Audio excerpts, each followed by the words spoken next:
আমরা তো এই সংসদে সবাই এসেছি জবাবদিহি হওয়ার জন্য, তাই না? বিরোধী দল জবাবদিহি করবে, সরকার জবাব দিতে হবে, জবাবদিহি হতে হবে। এই মন মানসিকতায় কিন্তু আমরা সংসদে এসেছি।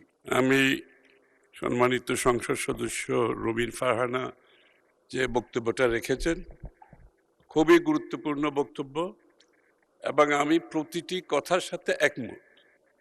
এই ঘটনাগুলো বাংলাদেশে ঘটেছে বলেই আজকে পরিবর্তনের যে সরকার এসেছে, এই কাজগুলোকে যদি পরিবর্তনশীল করতে হয় আমাদের কতগুলো মেজার নিতে হচ্ছে। এর মধ্যে একটা হচ্ছে সিকিউরিটিজ অ্যান্ড এক্সচেঞ্জ কমিশনকে ঢেলে সাজাতে হবে এবং এটার কার্যক্রমের যে রেগুলেটরি ইস্যুগুলো আছে এখানে পরিবর্তন আনতে হবে। এর মধ্যে স্বচ্ছতা আনতে হবে, জবাবদিহিতা আনতে হবে, শেয়ার হোল্ডারদের সুরক্ষা দিতে হবে, লিস্টেড কোম্পানিকে আশ্বস্ত করতে হবে, বিশ্বের যে ফান্ড ম্যানেজার আছে সারা বিশ্বের তাদেরকে কনফিডেন্স দিতে হবে।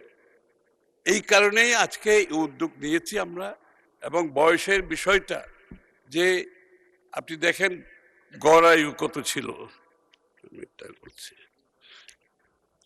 এই বিলগুলো যখন হয়েছে তখন সিকিউরিটিজ অ্যান্ড এক্সচেঞ্জ কমিশন 1993-তে যে বিল এই আইনটা হয়েছিল তখন গড় আয়ু ছিল 57 বছর। 57 বছর গড় আয়ু ছিল, এখন আমাদের গড় আয়ু হচ্ছে 72 বছর। সুতরাং আপনাকে বুঝতে হবে আজকের দিনে ওই 57 বছরের গড় আয়ু যদি আমি অ্যাপ্লাই করি, আপনি যোগ্য ব্যক্তিরা কোনো কাজ করতে পারবেন, অভিজ্ঞ ব্যক্তিরা কোনো কাজ করতে পারবে না।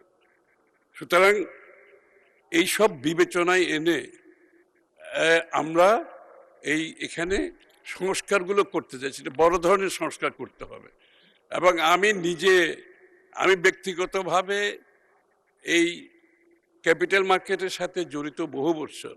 আমি স্টক এক্সচেঞ্জের সভাপতি ছিলাম। বাংলাদেশ ক্যাপিটাল মার্কেটে যে ইনফ্রাস্ট্রাকচার অবকাঠামোগত উন্নয়ন আমার হাত দিয়ে হয়েছে এবং সবগুলো, কিন্তু দুর্ভাগ্যবশত বিগত দশকের অধিক সময়ে এই সব ভালো অবস্থাকে ব্যবহার করে কিন্তু লুটপাট করেছে, একবার নয় একাধিকবার লুটপাট করেছে। আপনারা লক্ষ্য করবেন বিএনপি সরকারের সময় কোনো সময় শেয়ার বাজার লুটপাটের কোনো সুযোগ ছিল না, ইনশাআল্লাহ এবারও থাকবে না, নিশ্চিতভাবে বলতে পারি। সুতরাং এই পরিবর্তনগুলো আনার জন্য আমি তো শেষ করি না। মাননীয় সদস্য, it's out of the norm, please take your seat. মাননীয় মন্ত্রী আপনি অব্যাহত রাখুন, মাননীয় মন্ত্রী আপনি অব্যাহত রাখুন। আমি একটু ধৈর্য ধরার জন্য অনুরোধ করছি। আমরা তো এই সংসদে সবাই এসেছি জবাবদিহি হওয়ার জন্য, তাই না? বিরোধী দল জবাবদিহি করবে, সরকার জবাব দিতে হবে, জবাবদিহি হতে হবে। এই মন মানসিকতায় কিন্তু আমরা সংসদে এসেছি। তো সুতরাং এখানে অধৈর্য হলে তো চলবে না, একটু ধৈর্য ধরতে হবে, একটু টলারেন্স থাকতে হবে।